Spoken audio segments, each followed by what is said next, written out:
La Escuela Defensorial, conjuntamente con la Universidad Magno Americana, les extienden una cordial invitación, una cordial bienvenida a la capacitación Justicia Juvenil Restaurativa. Adolescentes involucrados en procesos Entonces te de conectaste ayer. tráfico de drogas y violencia sexual. Saludamos la presencia de la doctora María González, quien es nuestra ponente del día de hoy. Antes de darle la palabra, me permito leer unas breves líneas de su hoja de vida.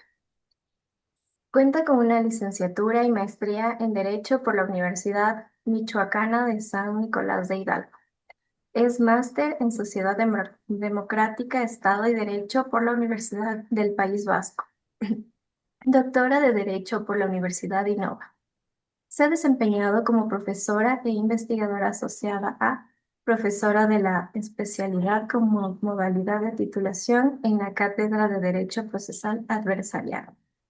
Ha impartido cátedra de adolescentes en conflictos con la ley, profesionalización para el sistema de justicia de adolescentes en conflicto con la ley, dirigido a operadores del sistema en temas de profesionalización. Ha realizado cursos a la unidad de medidas cautelares y guías técnicos de la unidad especializada de adolescentes y adultos jóvenes, bajo el marco curricular avalado por el Secretariado Ejecutivo Nacional. Actualmente es doctora e investigadora de la Universidad Michoacana de San Nicolás de Hidalgo. Bienvenida, doctora. Tiene la palabra.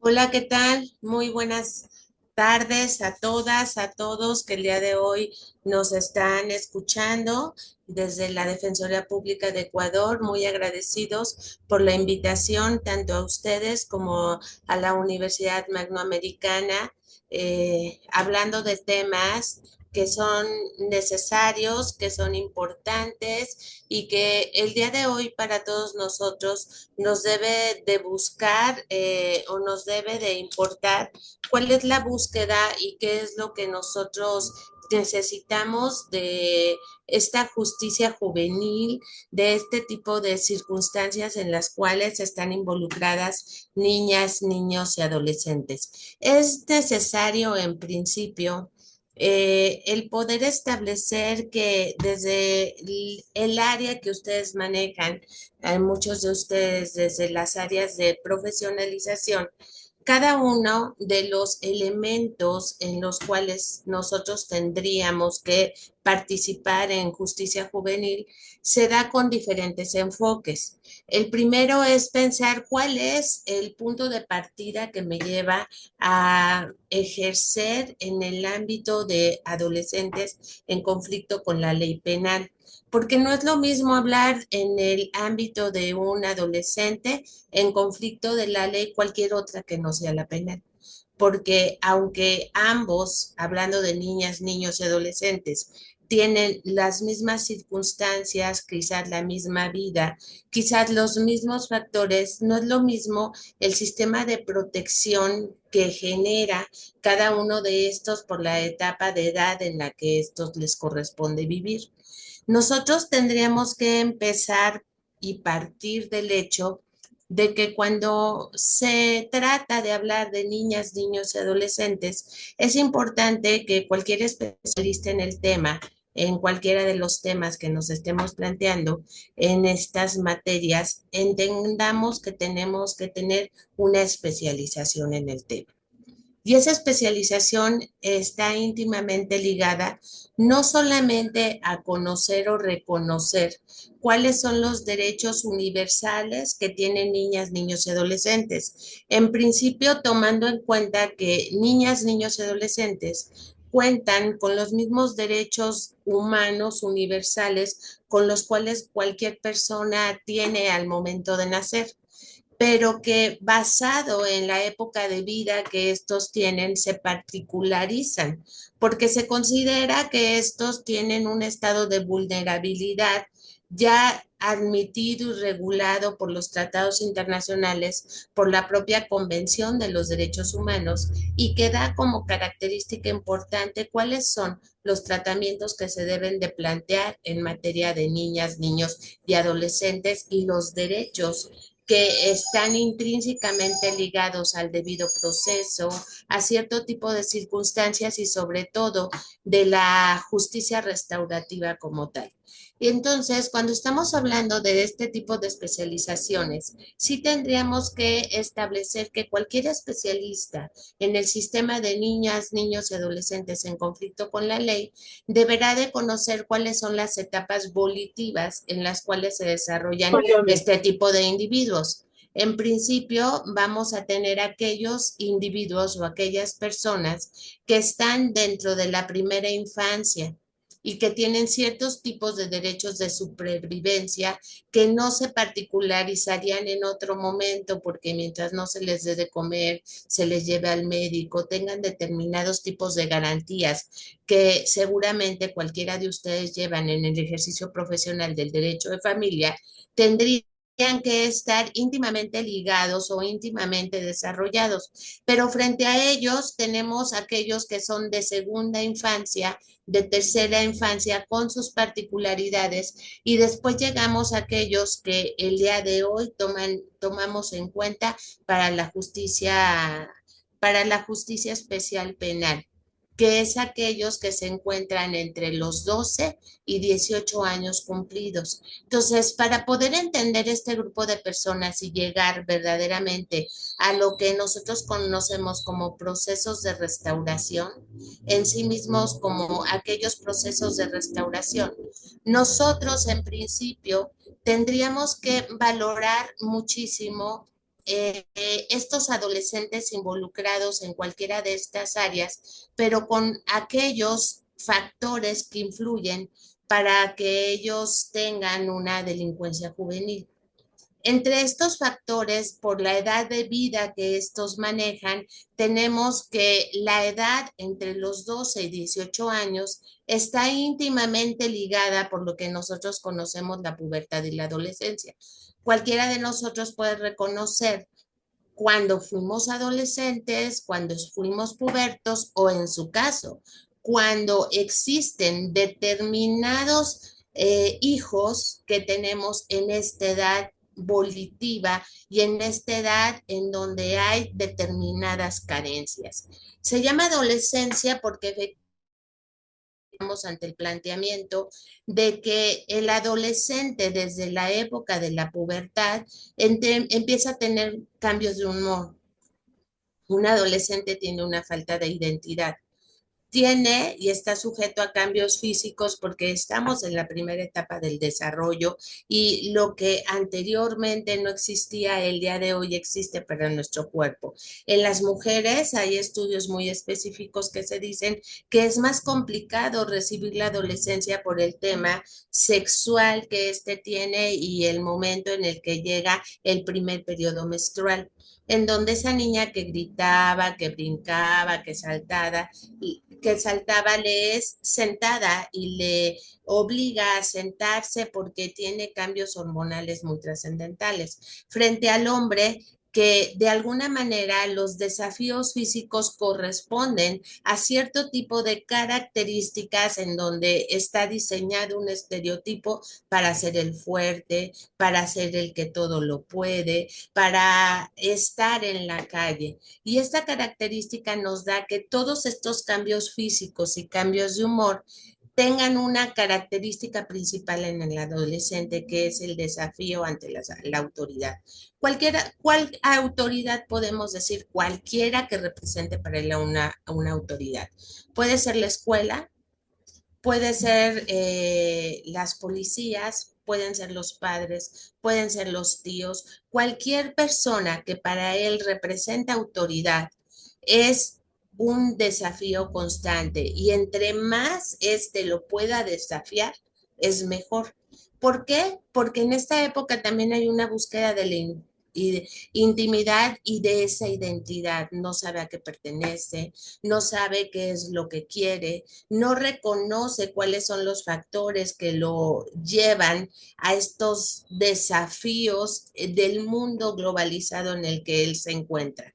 Y si a esto le sumamos que un adolescente está buscando en todo momento su autonomía, pretende sentirse solo, quiere de alguna manera, eh, nos dice que ya es grande, que se le deje hacer lo que quiera, pero estos tipos de cambios, a estos tipos de características, le vamos a sumar algunos factores que lo llevan a la delincuencia juvenil, que son en su generalidad una clase social baja, un nivel cultural bajo, unas reacciones impulsivas para pertenecer a determinado grupo o a determinada sociedad, un bajo rendimiento escolar y una violencia familiar.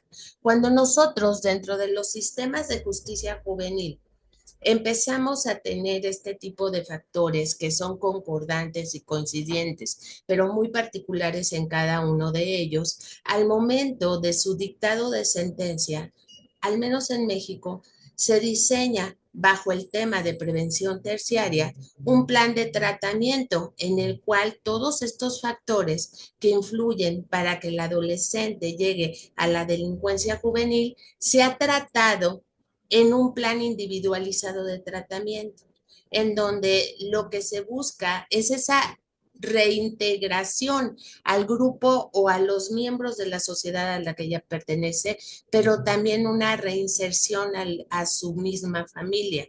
Nosotros tenemos como factores importantes y que la propia Convención de los Derechos Humanos o la propia Convención de los Derechos del Niño establece dos factores de equilibrio en la adolescencia que son referentes, la familia y el medio social.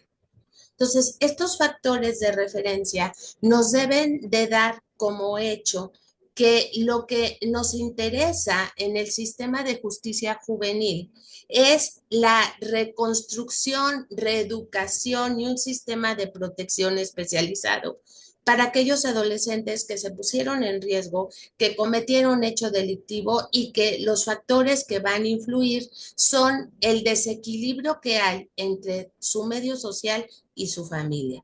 ¿Por qué es importante conocerlo? Porque cuando nosotros conocemos el grupo de adolescentes a los cuales estoy tratando, les asumo un sistema de protección diseñado por un grupo interdisciplinario que lo lleva a la búsqueda de eso que necesitamos, que es la justicia restaurativa. El acompañamiento que éste debe de tener con su familia y la reconstrucción que debe de tener en un medio social hostil en el que él vive, en un medio social en el que él se está desarrollando y que va íntimamente ligada al diseño de los planes de tratamiento que éste puede tener. ¿Por qué?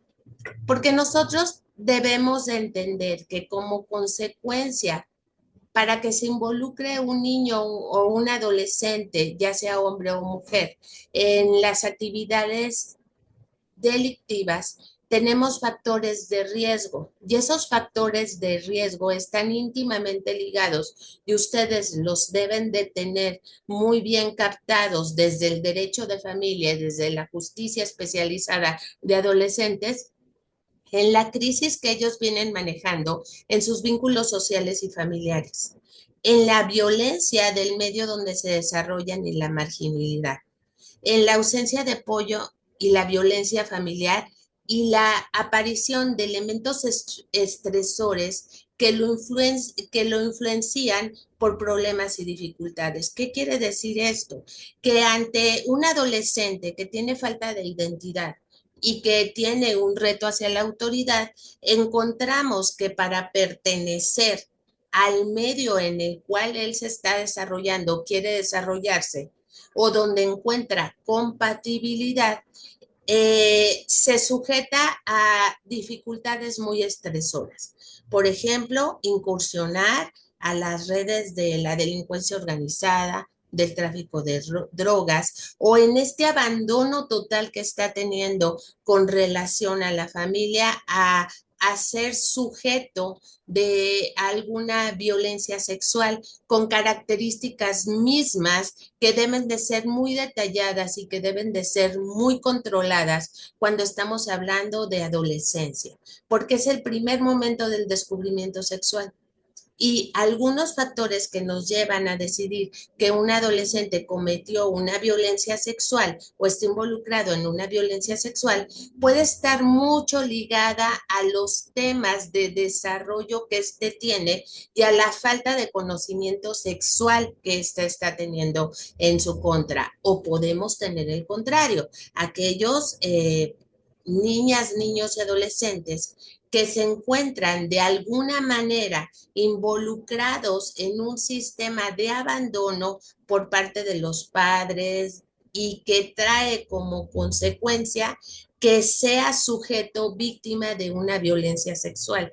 Estas características son muy importantes porque en el derecho de justicia juvenil se particulariza cualquiera de los aspectos para poder nosotros determinar que efectivamente tenemos para justicia restaurativa un plan de tratamiento muy específico. Pero ¿qué es lo que pasa cuando nos encontramos involucrados en el sistema de justicia?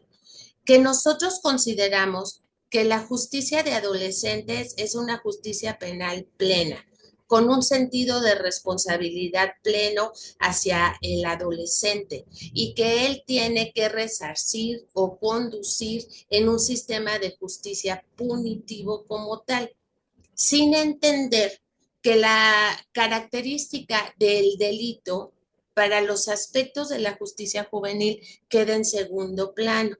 Este fue el detonante o el motivo que lo llevó a cometer una conducta delictiva o involucrarse en cierto tipo de circunstancias, pero esto nos lleva a determinar cuáles son las características y los planes de tratamiento que éste tiene. Entonces, cuando carecemos de una especialización en el tema, pensamos que hay que subir la edad penal en los adolescentes, que hay que realizar cierto tipo de sentencias punitivas sin atender los sistemas de riesgo y de tratamiento que deben de tener estos adolescentes para no llegar a la justicia de adultos. Y entonces aquí es donde nosotros debemos de centrar desde las defensorías cierto tipo de factores de estudios interdisciplinarios para establecer cuáles son los factores de riesgo que llevan a una niña, a un niño o a un adolescente a cometer conductas delictivas, a verse involucrado en estos factores y qué tanto estos factores que aparecen en la conducta pueden ser resarcidos o reintegrados a un adolescente mediante trabajo interdisciplinario.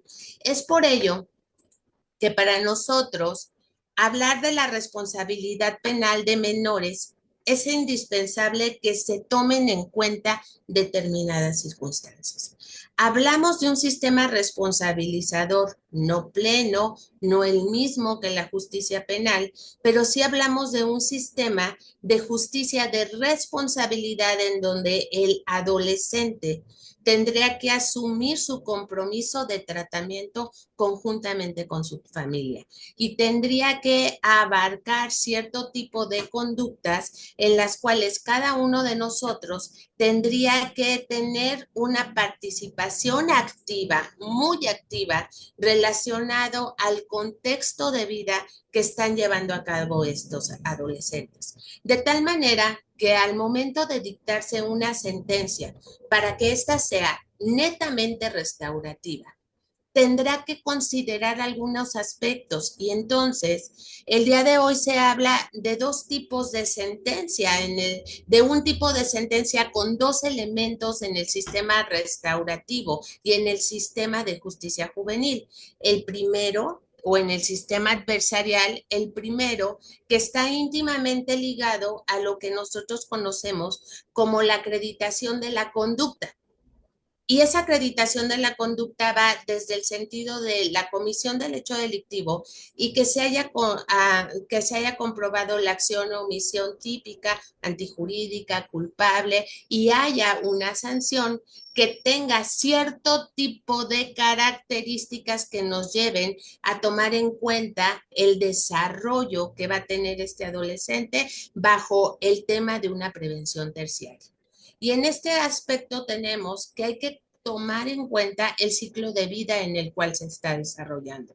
Si estamos en un adolescente de 12, de 13, de 14, de 15, de 16, de 17, de 18 años cumplidos y que esté sujeto al sistema porque es un adulto joven y que al estar sujeto al sistema tendría que yo rediseñar cierto tipo de programas restaurativos desde la ejecución de sentencia que estén íntimamente ligadas en la propia sentencia. Tengo que tomar en cuenta desde el ámbito de la responsabilidad del adolescente y de sus compromisos, cuáles fueron los factores biológicos, sociales y psicológicos que lo llevan a cometer o a estar involucrado en factores de riesgo como es el tráfico de drogas o el involucramiento de una violencia sexual. ¿Qué contexto se tiene en las relaciones familiares de este? Y la característica importante de la falta de educación adecuada desde todos los aspectos, de la educación en valores que puede tener en su casa, desde la educación formativa, porque tiene escolaridad trunca, porque no sabe leer y escribir, porque se involucra en cierto tipo de conductas que le hacen pertenecer a un medio social en el cual él quiere pertenecer. Y les voy a dar un ejemplo. Hace un tiempo, cuando teníamos el sistema tutelarista, en el cual he trabajado desde hace 20 años en sistema de justicia juvenil para adolescentes, me platica su historia de vida uno de los adolescentes y me dice, fíjese, licenciada, que en mi rancho nosotros éramos pobres, muy, muy, muy pobres, ¿sí? Y al momento de ser muy pobres, yo veía a algunas personas que llegaban con unas camionetas tan bonitas.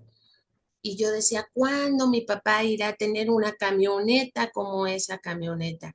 Pero llegaron los del crimen organizado y platicaron con mi papá y le dijeron, oye papá, oiga señor, no puedes sembrar droga, en ese tiempo solamente era siembra en México de droga, lo podrás sembrar para transportarla. Y mi papá dijo que sí. Y fíjese algo bien importante, al poquito tiempo ya tuvimos una camioneta. Al poquito tiempo yo ya tuve tenis. Y entonces estos factores nos llevan a que ellos sí justifican la razón de ser en la delincuencia juvenil. Ellos sí, desde su ámbito cognitivo, consideran que sus conductas no son malas, porque la formación de vida en donde ellos están, el sentido de pertenencia y el sentido de quererse desarrollar de otra manera, los lleva a este sentido de pertenencia, a este grupo de personas en donde no les importa si van a durar poco tiempo de vida, les importa tener los mejores carros, tener las mejores cosas para desarrollarse y para pertenecer al medio en el cual se desenvuelven. Entonces, todos estos temas son aquellos que nos llevan a que las sentencias deben de considerar este tipo de factores importantes sobre los cuales se desarrolla la justicia juvenil y establecer que al ser un sistema de justicia especializado, tiene la característica no solo de poder visualizar que estamos ante la presencia de una conducta cognitiva como tal o punitiva como tal, sino que si buscamos una reinserción social, una reintegración a su familia y su justicia restaurativa, está íntimamente ligado a un plan de tratamiento individualizado hecho a la medida de cualquiera de los adolescentes sujetos a un sistema juvenil. Entonces, esto nos construye una estructura completamente diferente de los adolescentes en conflicto con la ley penal, porque los adolescentes en conflicto con la ley penal van orillándonos a determinar que este es un tema en el cual cualquiera, dice la convención, que hable de asuntos en donde involucren a niñas, niños y adolescentes tenga que ser especializado.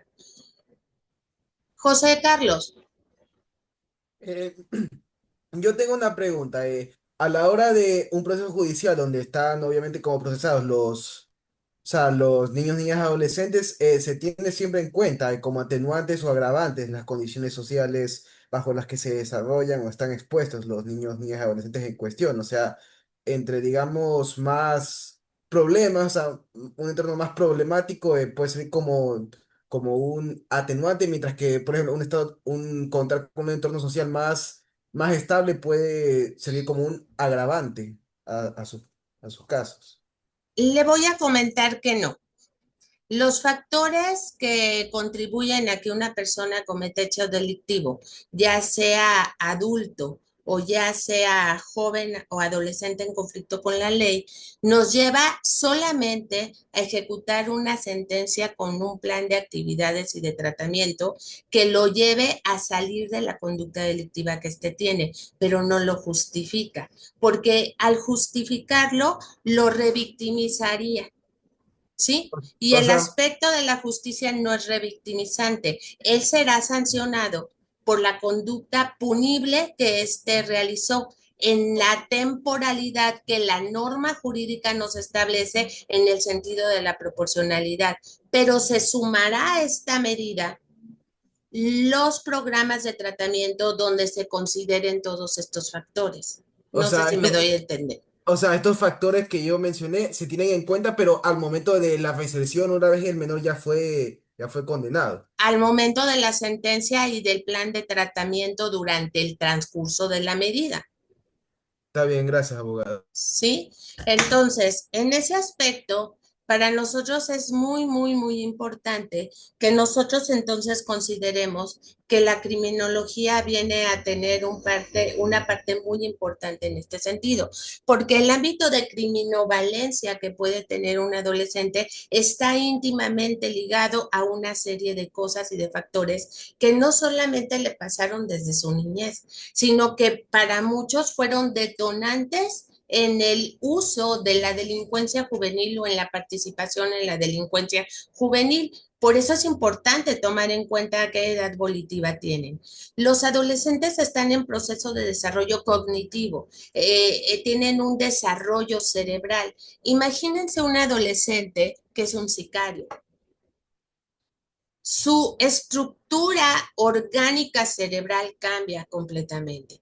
Entonces, se convierten en psicópatas, en sociópatas, perdón, se convierten en violentos naturales, que es un tema que hay que tratar porque su cerebro en su desarrollo cambió por un episodio violento en el cual vivió. Hace unos días llegó uno de los adolescentes a nuestro centro de internamiento y cuando lo detuvieron acababa de matar y destazar a unas personas.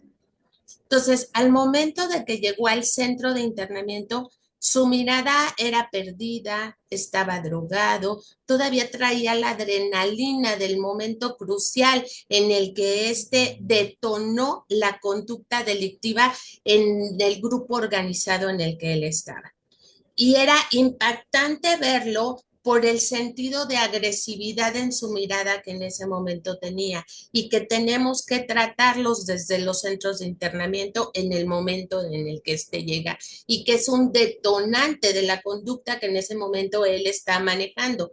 Y hace días fue a audiencia y su mirada, su forma, su manera de conducirse dentro del internamiento fue completamente diferente, porque ya no se encontraba en este ambiente violento. Pero ¿quién no nos dice que este adolescente ya tiene un daño orgánico cerebral? Al estar en el establecimiento de este tipo de justicias o de este tipo de actividades a tan poca edad y a tan poca circunstancia. ¿Para qué me sirven todos estos factores? Estos factores me sirven para buscar sentido en el tratamiento como defensor. Es decir, como defensor, mi actividad no culmina en el momento de que se da la sentencia punitiva. Como defensor, yo tengo que saber cuál es el seguimiento del plan de tratamiento y entender, como sucede en México, que soy parte dentro del proceso de tratamiento para contribuir a la reestructuración, organización, reintegración del adolescente. muchos no atienden el tema de ejecución de sanciones. Pensamos que el derecho penal culmina cuando se dicta una sentencia, pero no vamos más allá en el ejercicio de la ejecución de sanciones partiendo de diferentes principios. José Carlos.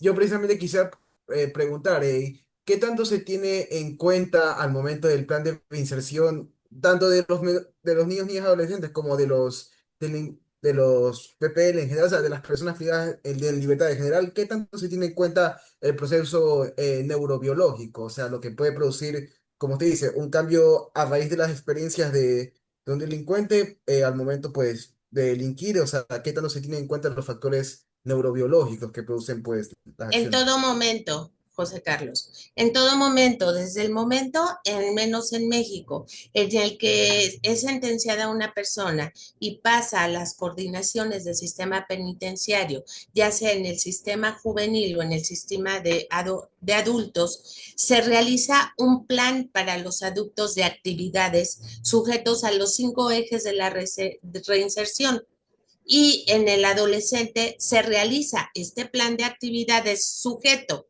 al sistema de reinserción social más el plan individualizado que toma en cuenta todos estos factores que aquí estamos planteando, y que estos nos van a ayudar para distinguir desde el factor biológico si detonamos una circunstancia dentro del internamiento, fuera del internamiento, que nos desprenda desde el área de la psicología que puede detener un daño orgánico, y atender la carácter o neurológico que atienda la característica con un psiquiatra, con la atención de determinadas circunstancias. Entonces es muy importante entonces saber cuál es el estado de vida que tienen estos adolescentes. Mary. Entiendo, abogada. Muy buenas tardes, doctora. Soy Mary Guzmán. Quería hacerte una consulta. En cuanto usted nos comenta que en México el plan de tratamiento puede contribuir a una reintegración en la ejecución de sanciones, pero en el episodio en donde usted vivió que la persona en la actualidad estaba haciendo o estaba bajo su efecto de euforia y de drogas, ¿cómo pueden medir ese daño cerebral? A través Para, del, a sí, través del perdón, estudio psiquiátrico. Tenemos estudios psiquiátricos ya, que nos ayudan de alguna manera el psiquiatra a hacerle el encefalograma, a realizar cierto tipo de características que nos van a ayudar íntimamente a poder entender que hay estos factores. En algunos no los hay, pero sí hay falta de educación adecuada, su ciclo de vida, algunas relaciones familiares que hay que tratar, que hay que detonar, y también tenemos que entender que no todos los casos son de éxito. ¿Y por qué? Porque los adolescentes dentro de internamiento, en el mejor de los casos, entienden que deben de trabajar para desarrollarse ellos mismos. Pero algunos adolescentes dicen, yo entiendo que mi factor es que yo tengo que desarrollarme y que yo tengo que ser una persona diferente, pero ¿cómo le hago cuando me encuentro que mis papás están recibiendo la cuota porque yo estoy aquí? Y que al momento de yo salir, mis papás me van a entregar al crimen organizado. ¿Cómo lidias con esa circunstancia como Estado? ¿Y cómo te responsabilizas en base a estas circunstancias en el Estado? ¿De qué manera el Estado tiene que contribuir para que estos planes de tratamiento sean visuales, sean acordes? Y entonces me decían, ayer hablábamos de salidas alternas, o ayer se hablaba de cierto tipo de medidas. Efectivamente, la ley les concede salidas alternas, medidas, pero también hay una circunstancia muy importante que hay que tomar en cuenta: el factor de riesgo que tiene el adolescente para asumir una suspensión provisional al proceso, los factores que él tiene que asumir con su familia para la salida alterna y cuáles son los alcances que ésta tienen, porque lo que busca el sistema es restaurar a este grupo de personas que se encuentran afectadas. Mary. Sí, doctora, de nuevo continúo con mi pregunta. Gracias por responderme. Pero si bien es cierto, los jóvenes que han sido delictivos de un modo u otro dentro de su sociedad cultural les impiden los mismos grupos organizados que sigan delinquiendo. Entonces, dentro de su sistema juvenil, el plan de reinserción social para ellos sería una vía viable o sería una vía imposible mientras se mantengan dentro de ese sistema, porque van a tener que volver a su hogar. Nosotros, en el caso de Michoacán, por ejemplo, tenemos éxito en el sistema. Hoy menos que antes porque estamos judicializados, pero cuando nosotros estábamos ante un principio que era el sistema de menores infractores, teníamos la característica que hoy en día la seguimos teniendo, que la familia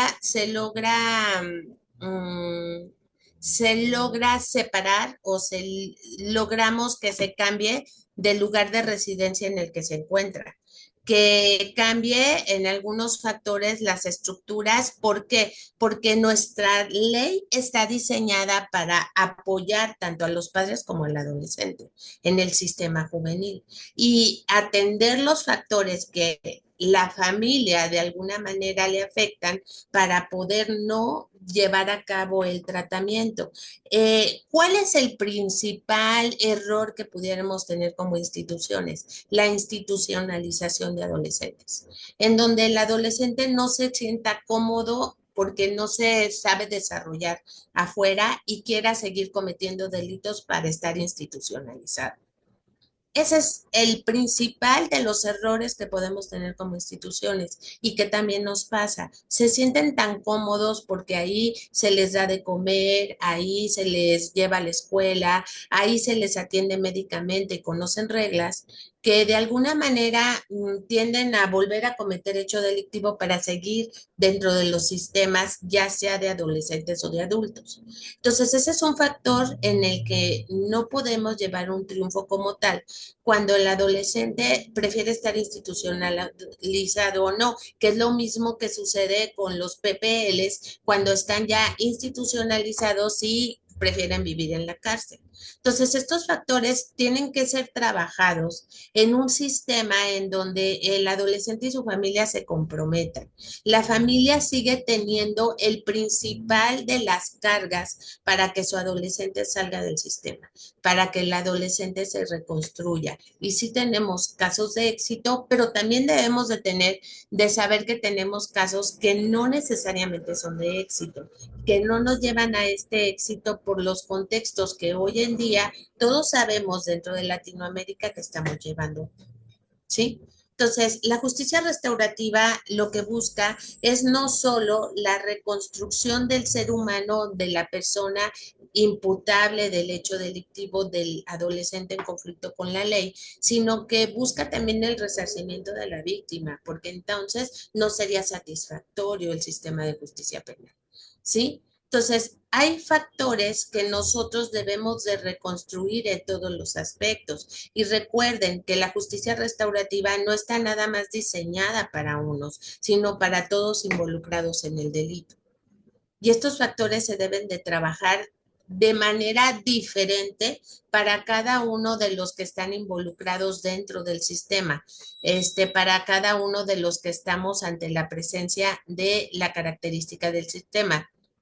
Me pregunta Felipe, ¿considera que todos los casos se pueden rehabilitar, que han cometido ilícitos o existe una etapa en donde se han inmerso tanto profundo en las bandas delincuenciales que la justicia restaurativa no es suficiente y debe utilizarse justicia punitiva?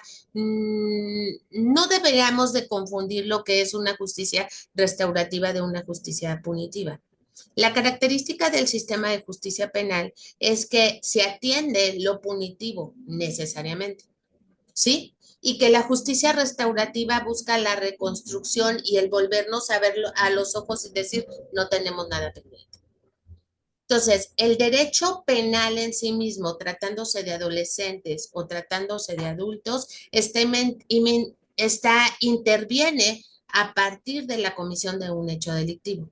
Pero mientras que en el sistema de adultos se establecen penas, en el sistema de justicia para adolescentes se establecen medidas de sanción que son de protección, de tratamiento y que tienen un factor diferenciado con relación al adulto. Entonces, aquí nosotros tenemos que entender que este es un sistema de justicia penal especializado no punitivo, porque el adolescente sigue estando dentro del ámbito de la inimputabilidad. Y entonces diríamos, ¿por qué es inimputable? Porque todavía tiene carencias de saber y entender.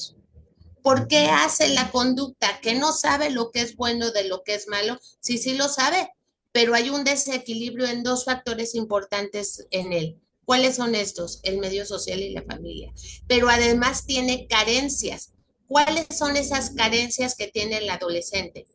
La el factor volitivo, el cambio de humor, la falta de identidad, el cambio físico, el desafío ante la autoridad, la búsqueda de intimidad, la búsqueda de autonomía y sus factores que lo contribuyen a hacer lo que sé es su clase social, su nivel cultural, sus reacciones impulsivas, su bajo rendimiento, su escolaridad y su violencia familiar.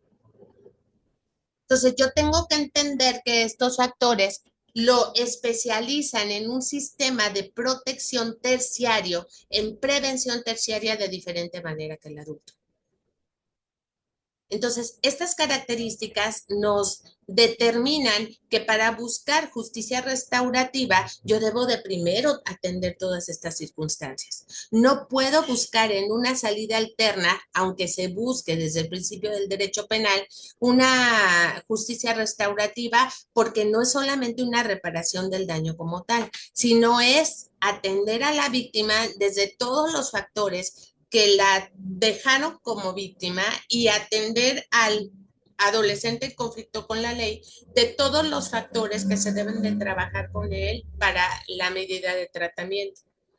Y la propia sociedad que está ávida de que haya sistemas de prevención primaria, secundaria y terciaria para que los adolescentes no sean delincuentes adultos. Y que es un trabajo que de alguna manera no hemos trabajado, que es algo en el que tenemos un olvido, porque nadie voltea a ver a los niños, a las niñas y a los adolescentes abandonados. Los volteamos a ver cuando cometieron una conducta, cuando hay un caso predeterminado por la corte en la cual volteamos a ver una conducta que de alguna manera está siendo delictiva. Entonces, ¿cuál sería una de las reflexiones que pudiéramos hacer dentro de los países latinoamericanos, ya sea México, ya sea Ecuador? ¿Estamos trabajando correctamente los sistemas de prevención del delito? ¿Estamos trabajando efectivamente los sistemas de prevención primaria, secundaria? Porque tenemos un sistema para la prevención terciaria y es cuando el adolescente cometió el delito y hay que darle este plan de tratamiento. Pero ¿hasta qué tanto estamos trabajando desde el nacimiento del niño, desde el derecho de familia, en la reconstrucción de los vínculos familiares y los fortalecimientos de la familia para no llegar a la delincuencia juvenil? Les voy a dar un ejemplo. Hace tiempo llega un adolescente a nuestro centro de internamiento por una conducta de secuestro. Y en esta conducta de secuestro empezamos a ver su vida. Y en su vida se determina, dentro de su vida, que sus papás se divorciaron y que de buenas a primeras, como buen adolescente, le dijo a la juez que él ya no quería estar con su mamá porque su mamá se había reconstruido con otra pareja y que a él no le parecía vivir con la pareja de su mamá. La juez, sin tomar en cuenta ningún factor de riesgo ni de protección, otorga la patria potestad o la custodia al padre. Pero dentro de la casa del padre, el papá salía desde las 9 de la mañana hasta las 11 de la noche de casa.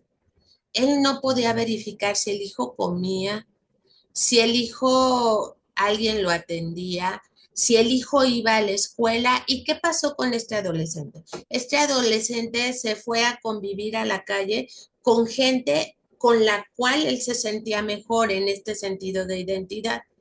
Él, dentro de su estudio psicológico, tenía 16 años, pero con una edad cognitiva de 11 años. Esto nos refleja que tuvo abandono en materia de supervivencia y de alimentos, y que tiene como consecuencia que él, al momento de cometer el delito, pensó que estaba jugando. Y que estos factores se tuvieron que trabajar. ¿En dónde falló? ¿Fallamos como sistema penal o fallamos como sistema familiar?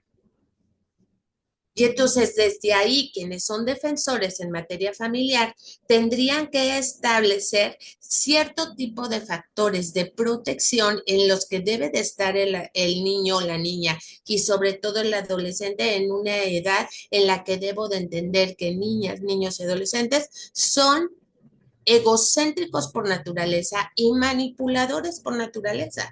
Y para pertenecer y hacer, van a hacer lo que sea.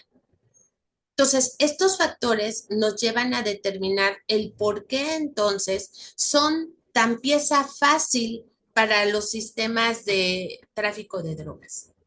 ¿Por qué estos adolescentes de alguna manera tienen cierto tipo de tendencia en el ámbito de lo que cada uno de nosotros tenemos? Entonces, para que nosotros podamos establecer una responsabilidad penal de un adolescente, en el sentido especializado que estamos hablando, debo de entender que este es un derecho penal diferente, no punitivo, sino sancionador, con medidas de protección. Que el establecimiento de medidas son orientadoras más que punitivas. ¿Qué quiere decir esto? Que hubo un detonante, la conducta delictiva, para dejarlo en el sistema, pero que esta conducta delictiva se quede en segundo plano para trabajar medidas de protección y orientación, porque sigue siendo un grupo con características de vulnerabilidad, que en el cual hay que enfocar una prevención terciaria con características particularizadas en él y su familia. Hay que garantizar este tipo de tratamientos con enfoques de integración familiar y social para llegar a justicia restaurativa. Y entender que para entender la responsabilidad penal que tiene un adolescente, hay una estimulación en el cambio de su conducta. Y hay que concientizar al adolescente de la responsabilidad de sus actos y el alcance que tiene de los mismos. Entonces, todos confundimos que al hablar de este sistema de responsabilidad es que repare el daño. Sí, habrá adolescentes que pueden trabajar para reparar el daño, pero habrá aquellos que su condición misma de persona no les lleve a este fin determinado. José.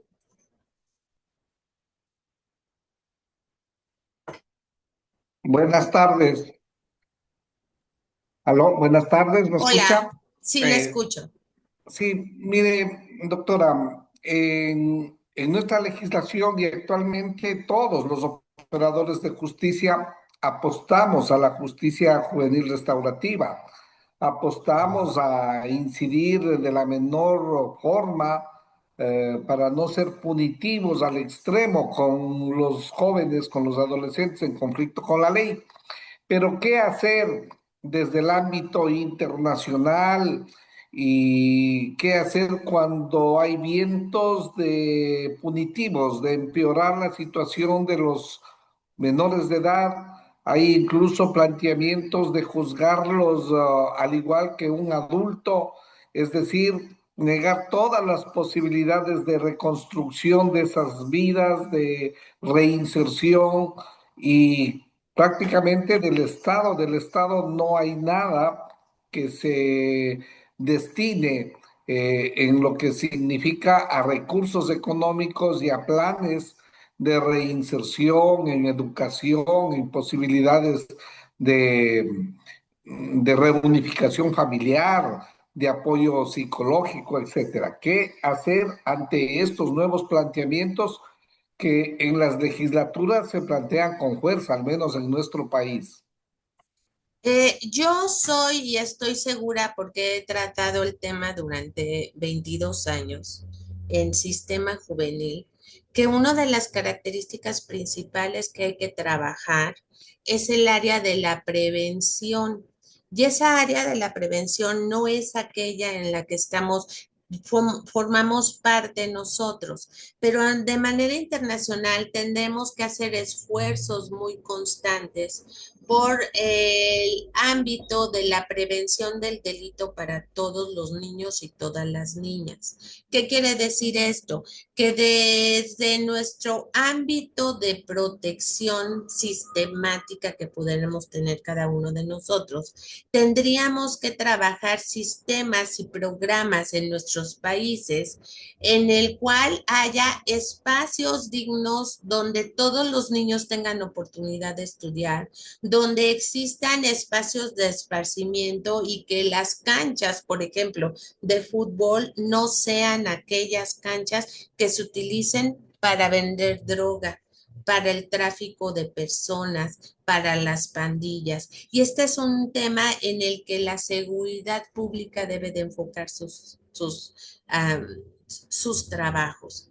Los estados deben de participar desde sus planes de desarrollo en los programas de una política pública de protección atendiendo los 4 principios de las infancias, que es la no discriminación, la igualdad, la supervivencia y el interés superior del niño, que está íntimamente ligado a un proceso de protección y de desarrollo, dándole las mejores oportunidades a las familias para que estos puedan lograr esos fines.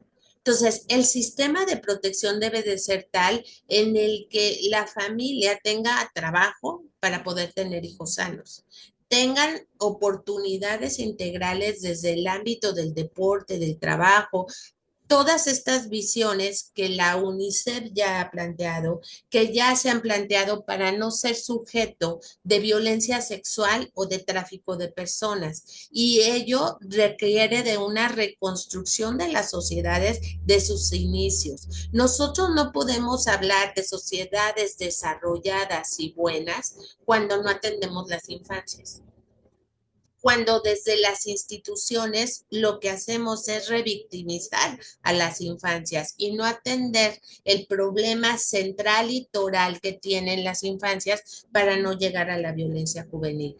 El derecho de familia es la primera parte que debe de atenderse para poder no tener niños en justicia juvenil, bajo el ejemplo que les estoy diciendo. Entonces, estos factores nos llevan a que la justicia restaurativa en niñas, niños y adolescentes es cuando logramos que un adolescente se reconstruya en sus medios sociales y se reinserte a su familia de manera óptima.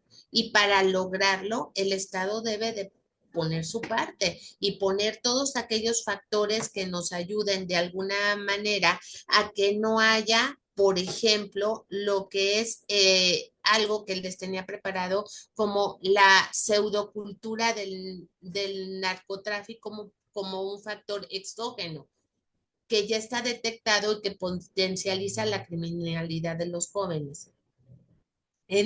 Por ejemplo, en nuestro país, juega el enganche del tráfico de drogas en una pseudocultura del narcotráfico, en donde giran en torno de lujos y exuberaciones, destacan formas muy particulares de vestimenta, de comportamiento, de ideología y de creencias, ¿sí?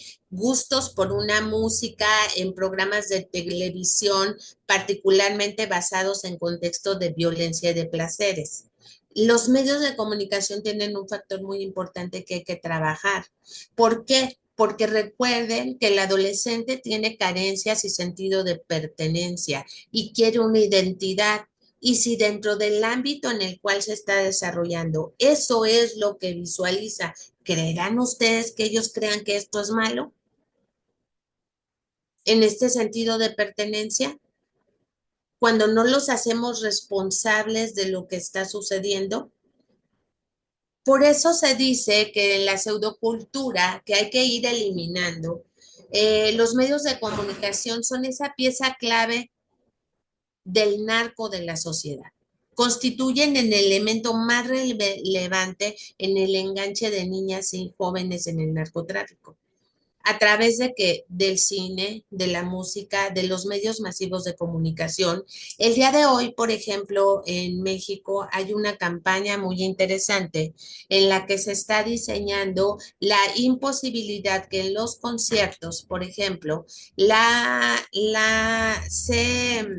se canten corridos del narco, tumbaos del narco, ¿no? Y entonces este factor nos lleva a particularizar un contexto en donde ya no se puede cantar y aquellos cantantes que hacían esto ya no lo pueden hacer en los conciertos en México.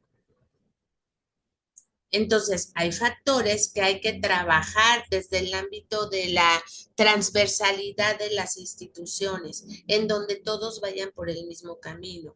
Pero si nosotros ya juzgamos a estos adolescentes y les decimos delincuentes y les decimos que no tienen ningún fin, ninguna justicia, es porque fallamos desde su estado de primera infancia. Entonces, las series de televisión, desde los estudios que hay de la criminalidad de jóvenes, nos indican un estilo de vida, la visualización de jefes del cártel, en temple, en coraje, en ambición, en liderazgo, y los ven como ejemplo, como inteligencia, como creativos y caritativos. Así nos los presentan los medios de comunicación. Y entonces todos estos factores de no educación nos llevan a cierto tipo de desequilibrios en la sociedad, que son con los que nosotros en el sistema juvenil tenemos que ir luchando desde la familia y sacarlos de estos sistemas para llegar a una reinsertación social y reincorporación a su familia y buscar en un momento dado una justicia restaurativa en donde volvamos a vernos como sociedad y no nos veamos en contextos de violencia. Existe un estudio en donde se entrevista desde nuestro ámbito a, a las rasgos y características de motivación del adolescente entrevistado para llegar a este tipo de justicia. Y existe, por ejemplo, en los jóvenes, y esto lo debo de reconocer, quien trata adolescentes en conflicto con la ley penal, que existe el deseo de imitar un estilo de vida que los adolescentes han pedido observar en su entorno y se incluyen armados, con autos, con alcohol, con drogas, quieren tener sensación de poder. ¿Por qué? Porque quieren autonomía, porque todo lo que es autoridad en este grupo social es impedido. Existen para ellos modelos o personajes que quieren imitar. Tienen deseos por el sentido de identidad, de pertenecer a grupos como resultado de haber crecido y convivido de manera cotidiana con familias que forman parte de ese mismo entorno. Se les hace creer en las entrevistas que se tuvieron con adolescentes en delincuencia organizada que ellos deben de estar dispuestos a acatar y ejecutar órdenes que se les den, lo que ante ellos mismos podría darle la sensación de tener una responsabilidad de obediencia a sus órdenes. Uno de los factores más importantes, hablando de la neurociencia, es el factor de la adrenalina. Recuerden que les advertí que adolescentes no saben controlar sus impulsos y es una cuestión biológica y hormonal. Sus hormonas están en un proceso de adaptación.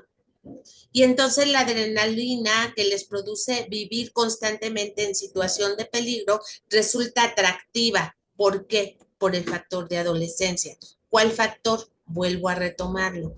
El factor de adolescencia que está íntimamente ligado a la búsqueda de autonomía, a la falta de identidad y al desafío ante la autoridad. Entre más sea desafiante es mejor y busquen desde el interior de sus hijos. Y entonces, dentro del interior de los hijos dice, ¿por qué llegaste tarde? ¿O para qué llegaste tarde? Porque fue desafiante. Si no lo cacharon haciendo una conducta, si no pasó algo, él va a ganar. Entonces, estos factores nos llevan de alguna manera a poder entender este acertijo de lo que nos está diciendo las entrevistas a adolescentes en conflicto con la ley penal, que nos dicen que la adrenalina es el factor que produce. El día de hoy la neurociencia, sobre todo los estudios de neurociencia en delincuentes con la tendencia a poder tratarlos a través en la modernidad ahora de la criminalidad, a tratarlos a través de cierto tipo de medicamentos que traten la adrenalina, que traten todos estos factores químicos del cerebro, están determinados en base a estudios en donde la droga ha dañado o los aspectos sociales han dañado al individuo, que estos tipos de químicos del cerebro no pueden ser controlados si no es a través de un medicamento. Y pensaríamos que vamos muy en la tendencia lombrosiana de la criminología, en aspectos que se tienen que atender derivados del tipo de sociedad que hoy estamos teniendo en la América Latina. ¿Qué es lo que este grupo de adolescentes dijo? Que formar parte del grupo les da sensación de dominio, autonomía, de control, de formar parte de un poder paralelo que disputa, pretende, sustituye el poder del Estado. Es desafiante a la autoridad, por tanto es desafiante a la estructura del propio Estado como característica fundamental de lo que éste está manejando. En México existen factores, quizás México dentro de las normas de ejecución de sanciones que tiene, una de las más interesantes que trabaja el sistema juvenil es el factor de la justicia restaurativa a través de los círculos de encuentro entre la víctima y el adolescente en conflicto con la ley y la sociedad. Y nos lleva a cierto tipo de reconocimientos de la conducta y del cambio que el adolescente puede tener basado en ya anticipar un tratamiento. No podemos llegar a justicia restaurativa en pleno si no hemos tratado todos estos factores que llevan a un adolescente a cometer conducta delictiva, ya sea porque lleguemos a un medio de solución de controversia que tiene una característica importante, pero que nos lleve a una suspensión condicional o un acuerdo reparatorio con características de no inmediato para que el adolescente vaya generando cierto tipo de estudios, cierto tipo de actividades integrales que lo lleven a reconstruirse como persona. De lo contrario, no lo podemos hacer. Si llegamos a un medio de solución sin atender factores de riesgo del adolescente, el adolescente se queda con la idea de que papi paga y puede seguir en las conductas delictivas que él está realizando. Entonces, hay que responsabilizar a los padres y no es pagar el daño únicamente, sino atender la circunstancia de tratamiento de su hijo, porque ya es un detonante que nos lleva a que pueda ser un delincuente en la adultez. Estos chicos, al momento de que ellos se encuentran en el factor de la delincuencia, al ser entrevistados, dicen que la participación con algunos grupos de exmilitares o policías contribuyen a la línea que divide lo legal de lo ilegal y se difumina y contribuye a que los adolescentes adopten una actitud cínica frente a los propios actos ilegales, ¿sí? Forman parte de estos grupos en un entorno donde gozan de aceptación. Recuerden que los padres ponen límites y al adolescente no le gustan los límites. Entonces, aquí es aceptado. Aquí tiene cierto tipo de características porque le brindan un estatus y puede crecer con opción de legitimidad y de vida. Entonces, estos factores atiende la delincuencia juvenil y el tráfico de drogas para que estos niños sean captados, estos chicos sean captados de manera más fácil. Y si además se trata de un niño o un chico en la calle con abandono familiar, que no va a la escuela, pues es un factor mucho más interesante. Y si le sumamos a que sus sanciones o sus medidas están diseñadas a la edad de la adquisición de la adultez, por eso las penas, en el tema que decían hace rato, las penas no son mayores, porque el proceso de desarrollo de la adolescencia se da a los 18 años, en donde termina la adolescencia y empieza la primera etapa de la adolescencia, y empiezan las siguientes etapas de la adolescencia que pueden culminar hasta los 22 años, 23, que es el tiempo y la temporalidad de tratamiento que un adolescente puede estar basado en las características personales que éste tiene. Entonces, esto nos lleva a un sinnúmero de planteamientos sobre los cuales nosotros tenemos que atender en justicia restaurativa. Ahora, ¿qué es lo que pasa en su país? ¿Qué es lo que pasa en Ecuador? En Ecuador, la principal característica que ustedes conocen en pandillas las tenemos en Guayaquil, en donde se considera que es el referente de la organización juvenil. Mayormente están vinculados a actividades delictivas, como es el manejo de armas, el consumo y distribución de drogas, y un amplio espectro de la acción dirigida hacia centros educativos y barrios marginales. Entonces, está detectado para Ecuador que en Guayaquil este tipo de características que son importantes atender.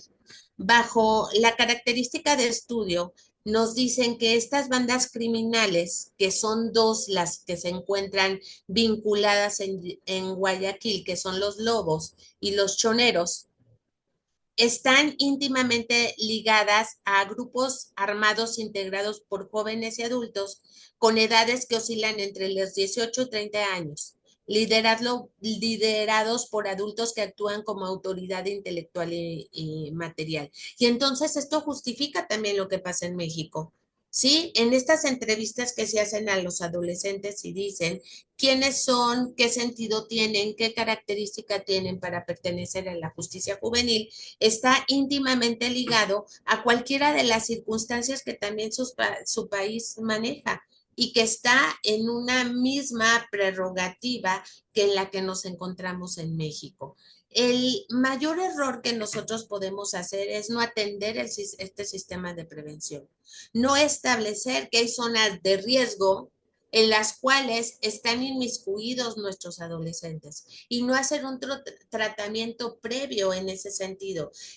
Hace tiempo, dentro de una conferencia de prevenciones del delito que fui a la Ciudad de México, en una mesa de trabajo específica de adolescentes en conflicto con la ley penal, se hablaba que un grupo de la sociedad civil estuvo haciendo un trabajo de estadística de los lugares peligrosos en zonas muy peligrosas de la Ciudad de México, en donde detectan dentro del ámbito de su estudio que existen bandas criminales, que los espacios los espacios que ellos tienen de esparcimiento, se vende droga, hay violencia, y lo detectaron. Y fueron, decían ellos, y fuimos y llevamos algunas actividades tendientes a llevar juegos deportivos, este tipo de cosas. Y yo me quedé pensando, ¿será correcto el tema de prevención que se encuentran realizando? ¿Por qué no atiendes este grupo en prevención secundaria y lo que estableces es sacarlos del ámbito de la criminalidad, del ámbito de las drogas, llevarlos a terapias, llevarlos a centros de apoyo, hacer apoyo familiar más allá de atender una circunstancia solamente del medio social, en donde descubres que hay violencia familiar, que las mujeres son violentadas y solamente llevas juegos de esparcimiento? ¿Está bien tratado el sistema de prevención en ese sentido? Si yo detecto que hay este tipo de bandas, ¿cómo haría Ecuador en un sistema de prevención secundaria para que estos espacios sean diseñados en la captación de adolescentes con medios de tratamiento interesantes?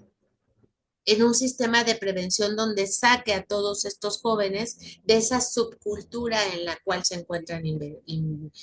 encuentran determinados. Ahora, tenemos, por ejemplo, que en su país están organizados los adolescentes en conflicto para llevar actos delictivos y de tráfico de drogas, implicando adolescentes en roles como informantes, distractores, desvalijadores de autos robados, transportadores y distribuidores de drogas. A cambio de su participación, los adolescentes y jóvenes reciben remuneración y protección mientras estén activos en las bandas.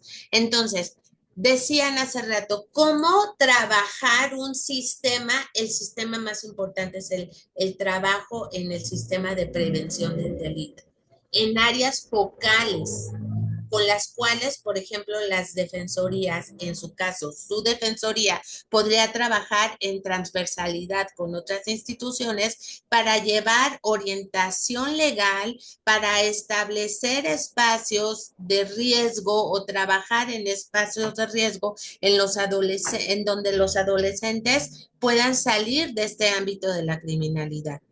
Es cierto, nosotros trabajamos prevención terciaria cuando ya están en riesgo, pero el sistema de prevención del delito y del sistema de prevención primaria, secundaria, debe de ser trabajado más intensamente. Después se quiere que nosotros les resolvamos la vida a todo mundo. Cuando este defensor o los defensores tienen al adolescente, le dicen, ¿y qué vas a hacer para que sea diferente? ¿Y quién me va a ayudar para que sea diferente? ¿Quién es de ustedes que van a trabajar un tema de transversalidad? Cuando los sistemas de protección diseñados por el Estado, en nuestro caso como el DIF, no quiere trabajar con adolescentes en conflicto con la ley, solamente con los adolescentes en sistemas de abandono. Que estos chicos no están abandonados también por el Estado.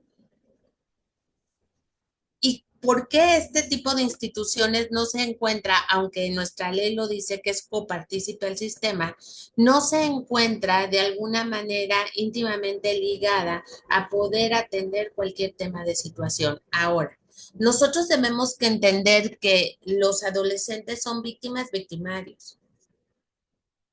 Son víctimas de este entorno y por consecuencia cometen hechos delictivos.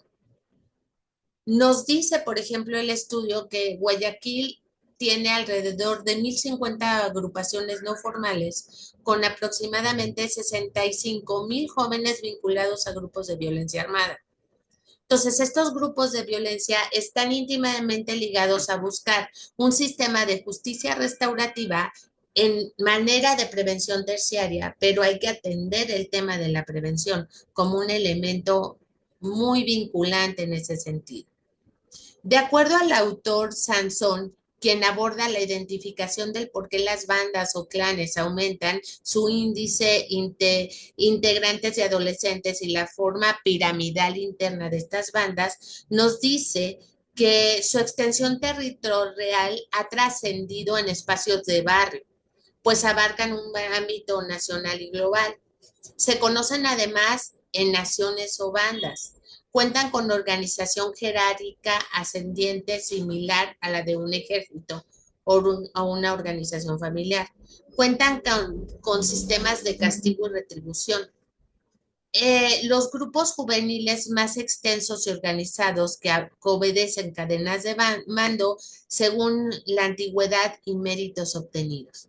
Cuentan con un mínimo de 100 integrantes y se dividen en células según la ley de las calles. Este tema debe ser abordado desde el aspecto de la prevención primaria y secundaria.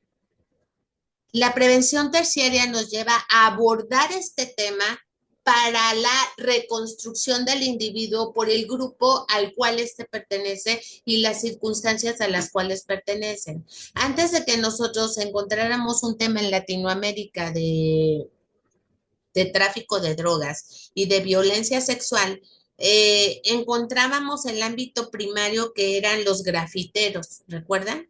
Y cuando nosotros teníamos al cúmulo de grafiteros, teníamos que entender desde los menores infractores a qué grupo y a qué banda pertenecían, sabiendo el tipo de graffiti que manejaban, porque esto nos involucraba saber qué grupo de circunstancias tenemos. Ellos practican rituales y hay un incremento en ello. Entonces, ¿qué haríamos como sociedad? ¿Cuál es el trabajo que nos corresponde a nosotros como defensores? Una prevención terciaria. Pero ¿cómo podemos construir desde las defensorías una política pública transversal en el sistema de prevención primaria, atendiendo primeras infancias y al público en general, que puede ser a toda la sociedad en factores de riesgo de la delincuencia, y después aquellos grupos focales en una prevención secundaria en donde su factor de riesgo tenga que ser atendido de manera diferente, para después dejarnos a los sistemas penitenciarios y a los sistemas penales trabajar un tema terciario en el cual el adolescente se puso en riesgo, cometió el delito y tenemos que reconstruirlo. Tenemos que reeducarlos en sistemas de protección integral socioeducativos, bajo sistemas determinados por el factor que éste tiene dentro de su vida y dentro del análisis que éste está llevando. Ahora, es bien importante para nosotros saber que otro de los temas más importantes que tenemos es el que nos lleva a identificar algo que de alguna manera es muy importante conocer, que es el tema de la violencia sexual, ¿sí? Y el tema de la violencia sexual es un tema en donde niñas, niños y adolescentes son incitados y coaccionados para dedicarse a una actividad sexual ilegal o psicológicamente perjudicial, utilizando a niños con fines de explotación sexual, comercial, utilizando un niño para la producción de imágenes y grabaciones sonoras. Hay un grave problema de afectación significativa en los países de América Latina, sin excepción de la información que se dispone de Asia, en donde los informes de la UNICEF nos dicen que hay 100 millones de niños y niñas abandonados en todo el mundo y que 40 millones de niños pertenecen a América Latina. Entonces, este factor es importante porque vuelvo a redundar en el tema de la prevención. El abandono en niñas y niños nos lleva al tráfico de drogas y nos lleva a la violencia sexual. Este tipo de abandonos está íntimamente ligado y está íntimamente relacionado a poder entender la violencia sexual desde sus aspectos más denigrantes. Desde la edad de 1 año, los niños, las niñas y los adolescentes en América Latina y el Caribe corren el riesgo de vivir violencia en el hogar, en la escuela y en la calle. Según revelan los 9 informes de la UNICEF que fueron en 2022, el perfil estadístico de la violencia contra niñas, niños y adolescentes en América Latina y el Caribe revela que casi 2 de cada 3 niños, niñas y adolescentes de edades comprendidas entre el 1 y 14 años experimentan un tema de violencia en el hogar. Junto con él hay castigos físicos, agresiones psicológicas en la primera infancia, el abuso sexual y el homicidio acechan a millones de niñas y niños. La tasa regional de homicidio de niñas y niños es de 12.6 por 100,000. Es 4 veces mayor que el mundial. Y en el homicidio, la principal causa de muerte en los adolescentes se da entre 10 y 19 años. Los niños, en su mayoría, niñas, niños y adolescentes en América Latina y el Caribe, están expuestos a violencia casi desde su nacimiento y a menudo por las personas en quien más confían, sus padres, sus cuidadores, sus compañeros y vecinos. Entonces, reflexionemos.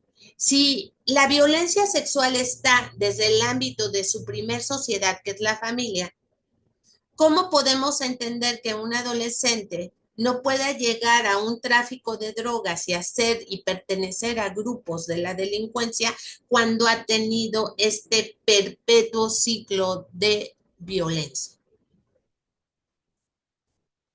¿En dónde radica? ¿Qué aspectos tiene? Y la propia estadística nos dice que hay una clasificación de países de América Latina y el Caribe que incluye el tema de violencia.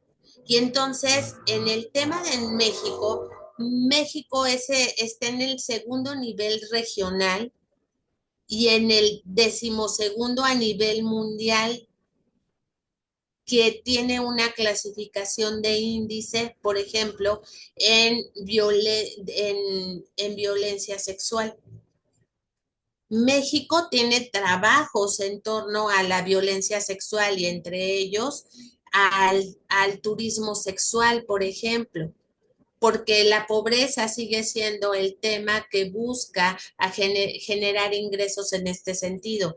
Pero quiero llegar a este aspecto muy importante. Y este aspecto es que hay países que tienen acción en violencia sexual. La explotación sexual infantil en América Latina y los países con acción, que la última estadística que logré localizar es a mayo del 2022, tenemos que México sí tiene un plan de acción de violencia sexual, pero en el caso de Ecuador no contamos con un plan de acción en violencia sexual. Entonces, esto es un tema que también debe ser un trabajo de lo que el trabajo de las víctimas ustedes tienen en violencia sexual de niñas, niños, en su reconstrucción se debe de atender.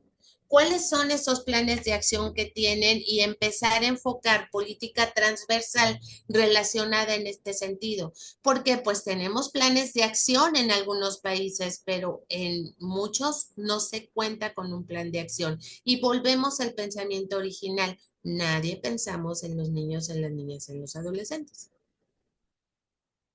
Son un grupo olvidado de la sociedad. Y solamente volteamos a ellos cuando los queremos recriminar o cuando hubo un acto de violencia sexual tan trascendental en donde no hay un trabajo integral para estos niñas, niños y adolescentes. Entonces es importante que cada uno de nosotros podamos pensar qué es lo que tenemos que hacer. La Organización Panamericana de la Salud y la Organización Mundial de la Salud nos dicen que en Ecuador en el 2010 8 de cada 10 mujeres han sido sobrevivientes de violencia alguna vez en su vida, mientras que un 21% de niñas, niños y adolescentes han sufrido violencia sexual. Ustedes la viven en materia de defensoría. Y según la encuesta, la violencia de género realizada por la INEC en 2019, el 32% de las mujeres encuestadas afirman haber sufrido violencia sexual.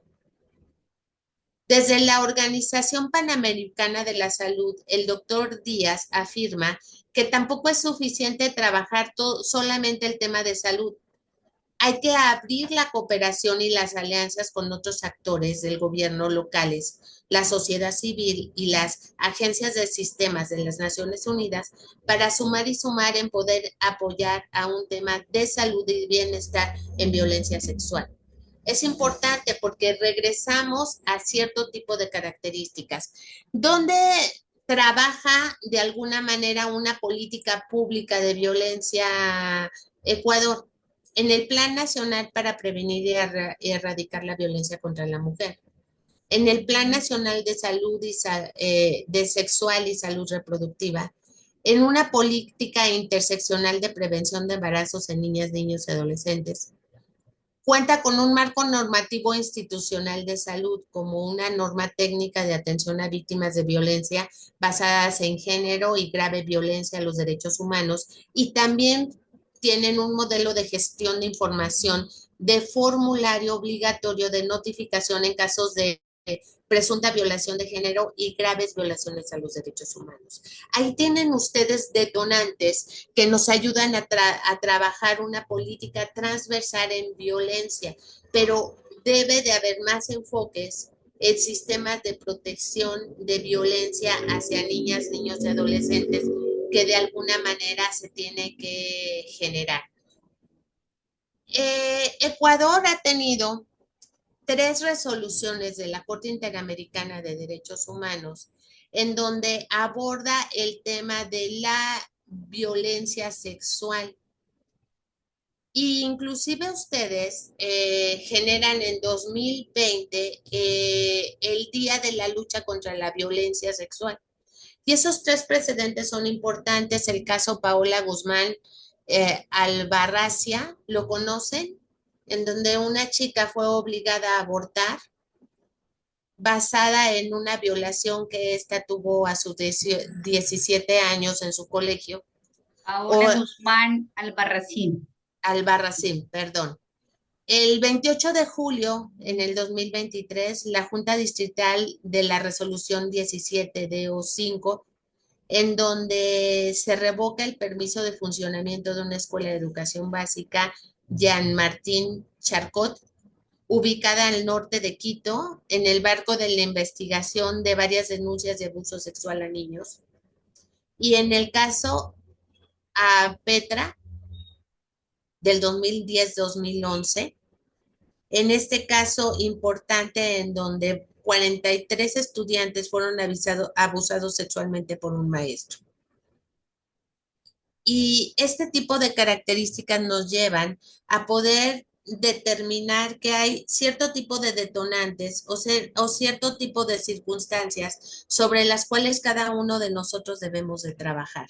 Entonces, entender justicia restaurativa en niñas, niños y adolescentes, sujetos de alguna manera a lo que se conoce como involucrados en procesos de tráfico de drogas y violencia sexual, es hablar de un ámbito de la prevención terciaria, en donde estos individuos o personas menores de edad o de la infancia se involucraron en temas de delincuencia, se involucraron en temas de comisión de hechos delictivos y nosotros tengamos que diseñar un plan de tratamiento acorde a un sistema que debe de ser de reinserción social y de reintegración a su familia, de manera muy detallada, en donde se tomen en cuenta todos los factores que hemos visto en esta plática y que nos llevan al abordaje de otro tema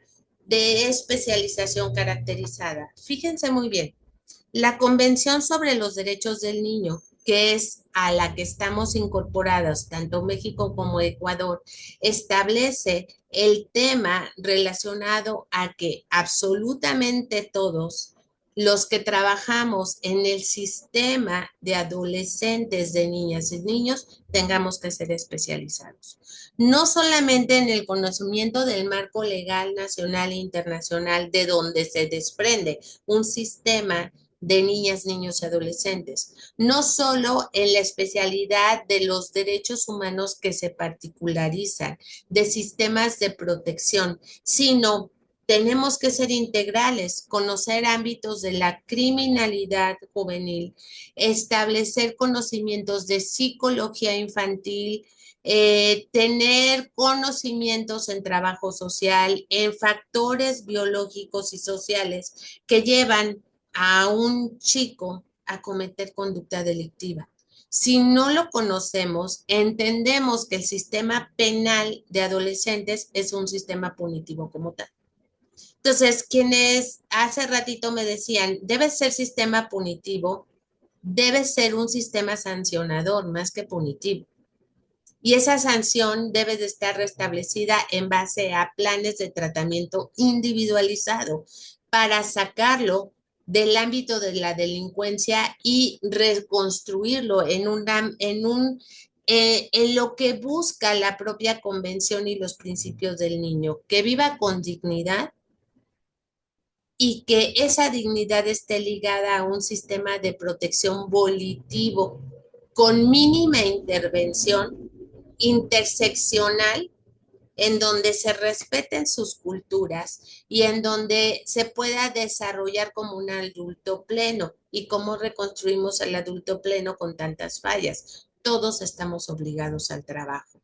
Y fíjense muy bien, nuestra Corte ha establecido, por ejemplo, en el sistema familiar, que cuando hay un tema en donde está involucrada toda la familia, incluyendo niños, debe de realizarse una fórmula neutral, es decir, cuando el juez visualiza que hay un ámbito de discriminación o desigualdad entre hombre y mujer que construyen a la familia, se deben de igualar.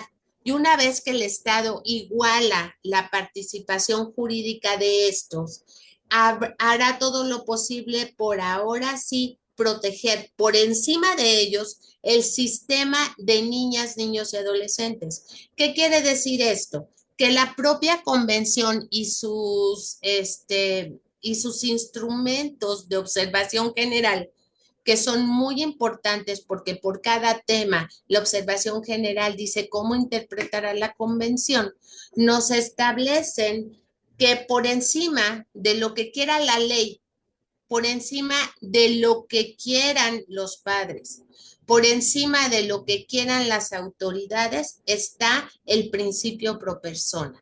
Lo que necesita un niño y una niña en el sistema de protección integral para desarrollarse con persona y con dignidad humana, porque requerimos de adultos plenos.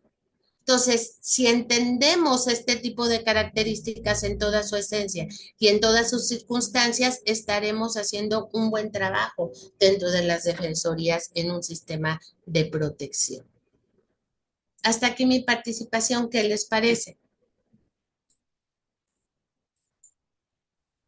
Muchas gracias, doctora, por su participación. Y en este momento, para dar paso a las preguntas, en caso de haberlas, están activados los micrófonos para que puedan hacer uso de la palabra o si desean a través del chat de Zoom. Voy a contestar uno que está aquí, que me dice que en mi más sincera opinión, creo que son más los casos de éxito que los fracasos. Creo que ahorita son iguales. Hay tanto éxitos como fracasos en el sistema. No podemos hablar de un parámetro mayor o menor. Lo que sí es que México, cuando tenía un sistema tutelarista, no en el sistema de protección integral ni judicializado, tenía mayor éxito, porque no estaba sujeto a la investidura de un juez penalista, sino a sistemas especializados.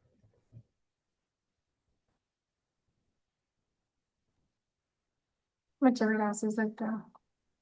Mm, tal vez, Mary, Mary, ujú. Sí, buenas tardes, doctora. Yo soy Mary Guzmán, representante del código del, perdón, del consultorio jurídico de la Universidad UPS. Tengo una pregunta. Yo soy colombiana emigrante hace más o menos 20 años en la ciudad de Ecuador y en la ciudad de Guayaquil, en el país de Ecuador, en la ciudad de Guayaquil. He visto progresivamente cómo se han incrementado los grupos delincuenciales en Ecuador hace 20 años. Pero quería hacerle una pregunta. Cuando los menores infractores han sido coercitivamente obligados a participar en estos grupos delincuenciales, sea mediante amenazas, sea mediante facultativas factores socioeconómicos, culturales, debido a que hay bastante reinserción escolar y como usted dijo en un principio, el tema de las series, las películas, en donde ellos quieren tener un mayor interés en que sean los autores principales y de respeto de la comunidad a nivel sectorial, y por ende he visto em, una a ver, ¿cómo le digo? Una, han tenido que abandonar sus hogares por culpa de estos grupos delictivos. ¿Por qué? Porque los padres quieren proteger a sus hijos. Pero en estos casos, eh, algunos muchachos deciden hacer partícipe de estos grupos delincuenciales por tener poder, por tener renombre. Entonces, ahí en el tema de la prevención vinculante que usted mencionó, ¿cómo debemos actuar a nivel de Ecuador? ¿Qué medidas de aplicaciones públicas podrían ser pertinentes ahora en Ecuador? Yo creo que uno de los factores importantes es algún abandono que hemos tenido en la escuela para padres, ¿sí? La para padres desde la escolaridad tiene un factor muy importante. En México desapareció con la escuela mexicana, pero la escuela para padres tiene un sentido muy importante. Las juntas escolares tienen un sentido muy importante porque son detonantes en el sentido de ver si uno de los alumnos genera un ámbito de violencia que no es el necesariamente correcto, ¿sí? El llamar a los padres a esta escuela para padres para que se vayan generando programas educativos en los cuales entienda el grupo de personas, hijos que yo tengo a mi cargo. ¿Cuáles son las responsabilidades y los derechos que podemos tener como familia y vincularlos en un tema muy necesario que es la educación? Mientras nosotros sigamos persistiendo en que la familia no debe de tratarse desde el tema de prevención de cualquier circunstancia del delito, mientras las escuelas no sean partícipes en las juntas escolares, en las escuelas para padres, en este tipo de orientación hacia los padres, seguirán ganando la batalla los otros temas. Mientras afuera de la escuela siga no habiendo policías que cuiden que no se venda droga, que no sean captados, que no tengan este tipo de circunstancias, tenemos que el factor adolescente siempre lo vamos a tener en contra, ¿sí? Entonces yo creo que uno de los ideas importantes es tomar a la educación, a la escuela, como un estudio pertinente para reincorporar programas que nos lleven a educar a los padres cómo tratar a los hijos, porque ningún hijo se trata de la misma manera y ninguna familia es funcional. Jamás. Cuando hablamos de un factor de adolescente, siempre hablamos familia disfuncional, pero creo que todas las familias somos disfuncionales, porque todas tenemos nuestras discusiones, porque todas tenemos un pensamiento diferente, porque todas queremos adquirir un poder dentro de la casa, ya sea mamá o papá e hijos, y todas tenemos alguna problemática que tenemos que tratar y requerimos grupos de apoyo.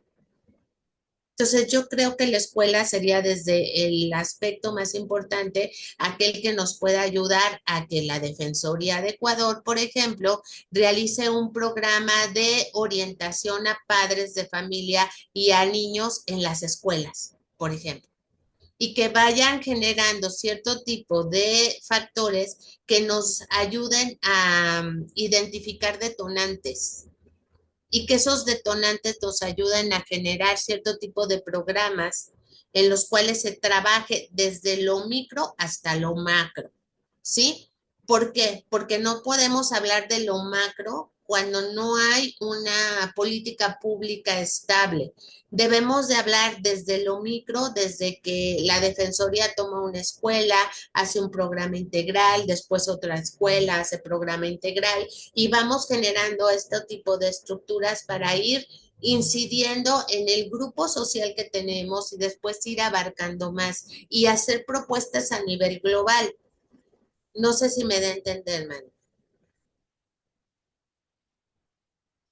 Sí, doctora, eso implicaría que a nivel gubernamental se apliquen políticas públicas en la atención de padres, pero en el caso en que sea una vinculación forzosa de parte de los GDO o de los grupos organizados, ¿cómo deberíamos actuar? O sea, ahí ya no sería dentro de la escuela. No, ahí la actuación sería un tema de víctima.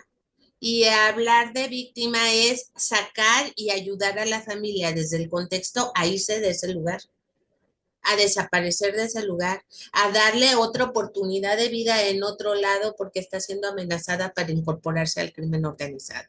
¿Sí? Sí, Pues este es justamente, discúlpeme, otro tipo de programa justamente estamos viendo una desplazación forzosa a nivel interno dentro de por algunos temas de sectores violencia. por temas de violencia. Exacto. Incluso yo le voy a comentar algo que también es algo que quizás sea de estudio para ustedes. Tengo un alumno que el día de hoy ya está haciendo su tesis de maestría sobre el desplazamiento forzado y la trayectoria educativa en niñas, niños y adolescentes basado en este desplazamiento forzado. ¿Por qué? Porque muchos niños y niñas que van a desplazamiento forzado en tratándose de temas de violencia no tienen la oportunidad de estudiar en ese lugar. ¿Y por qué no tienen? Porque no llevan un acta de nacimiento, porque el sistema educativo no los absorbe cuando nuestra constitución en México dice que toda niña y toda niña tienen derecho a una educación y que no se adapta a un sistema de desplazamiento forzado que a lo mejor ustedes pudieran vincular en un desplazamiento forzado por temas de violencia, pero que le dé la oportunidad de la continuidad educativa al niño. ¿Sí? Porque también ese es otro factor que, por ejemplo, uno de mis alumnos está estudiando en donde hay un abandono educativo de formación del niño porque se fue del lugar por temas de violencia. Dominica,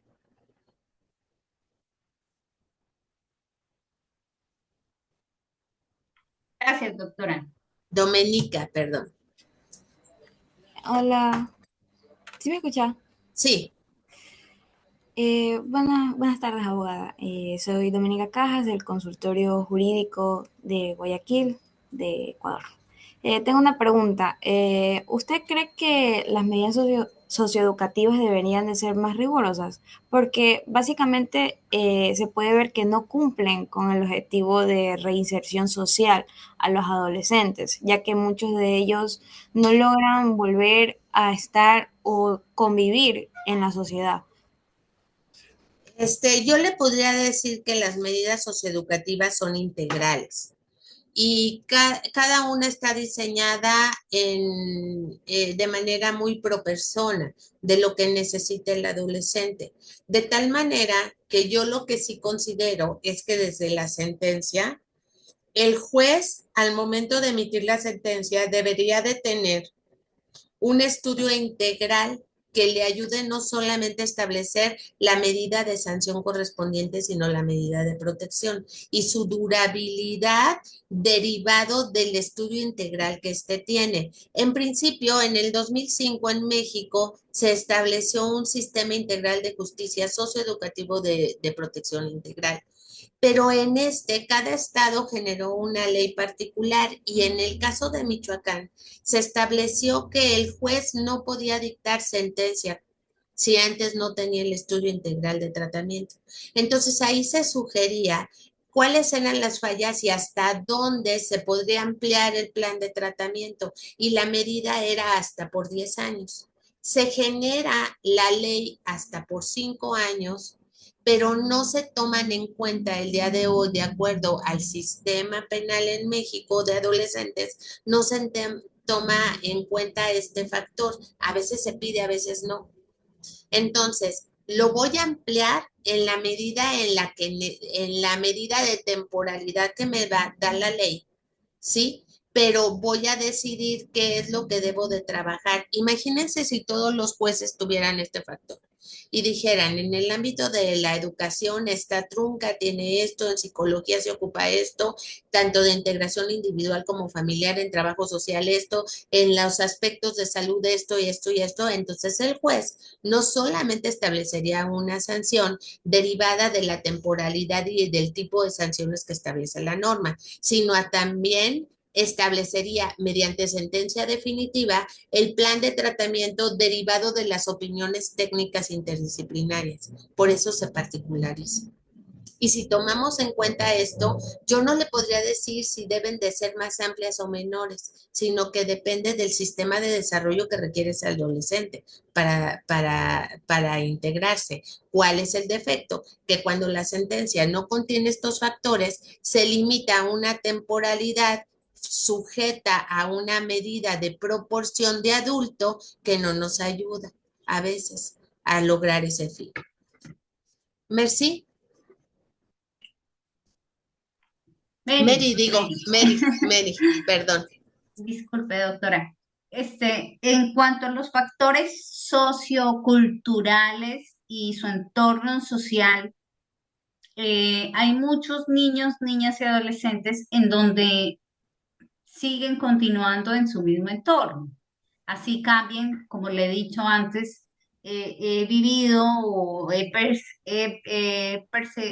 perceptado la movilidad interna, pero ¿cómo haría, o sea, cómo haría a nivel legislativo para obligar a los representantes legales, que somos los padres, a que esos niños se reintegren porque a una vida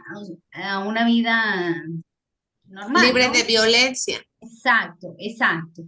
Si no hay más alternativa, porque aquí en Ecuador es un tema transnacional, no solamente he estudiado algo sobre los temas de la protección, la aplicación de políticas públicas de niños, niños y adolescentes en Ecuador a través de cómo esas políticas públicas han influenciado para la protección del principio del menor. Pero ¿qué sucede? Que los niños tienen en su ideología, sobre todo los adolescentes, que si tienen un arma o si tienen o pertenecen a un grupo de GDOs, tienen una mayor representabilidad social. ¿Cómo haría usted, o no sé cómo se maneja en México, cómo harían en México para que estos niños cambien su chip, o sea, mediante medidas restaurativas que realmente le permitan hacer la reinserción social como se debe ser? Estamos hablando mediante el plan de tratamiento, en donde todo se tiene que integrar. Es un plan de tratamiento integral en el cual todos están obligados a participar. Recuerde que muchas veces la norma estatal o la norma local queda muy acotada a lo que es el principio internacional. Entonces aquí yo preponderaría en principio pro persona por una norma internacional que tenga un precedente de obligatoriedad, por ejemplo, en la opinión consultiva número 17, o aquella en la cual la propia convención nos habla de obligaciones parentales. Y la obligación parental, en principio, que es la responsabilidad de los padres, es lograr que sus niñas y sus niños, sus hijos, cumplan con un sistema de desarrollo integral y basado en esto generar una obligatoriedad de los padres para integrarse a los sistemas y para poder desarrollarse de manera distinta, pero no lo puedo lograr si no tuve un tratamiento previo. ¿Sí? En donde haya una concientización de todas y todos a participar en ella y mientras no haga una obligación económica, sancionatoria para el padre que no cumple con una obligación que es atender la circunstancia de obligación parental de protección integral de sus hijos. Porque tampoco el resultado sería que el Estado los tome como porque los padres no cumplen. Imagínense, el Estado no tendría para atender a todo este grupo de personas, ¿no? Entonces, a veces no es necesario generar una norma local, sino aplicar un control de convencionalidad para ese tema. ¿Acaso muy particular? Simple y Gracias, sencillamente. doctora. Gracias. Bueno, pues yo creo que con esto daríamos por concluido nuestro tema, no sin antes agradecerle mucho a la Defensoría a la Defensoría Pública de Ecuador por su invitación y por supuesto a mi casa, donde soy docente, que es la Universidad Magnoamericana, donde estos temas especializados de justicia juvenil se ven no solamente desde el ámbito de las maestrías en Derecho de Familia, sino además dentro del ámbito del derecho penal, procesal, adversarial y por ahí algunos temas relacionados con especializaciones en materias de infancia. Entonces, pues los invitamos a participar, son temas muy interesantes y además les digo que este tema nos interesa y nos ocupa como sociedad. Lo que no hagamos por un niño el día de hoy, lo vamos a padecer como sociedades en un futuro. Muchas gracias por todo y bonita tarde. Muchas gracias, doctora, por su intervención y también gracias a todos por su participación. Y también un agradecimiento especial a la Universidad Magno, quienes pues, nos han apoyado para la realización de este evento académico. Muchas gracias a todos, una buena tarde. Bonita tarde, hasta luego. Buena tarde, gracias.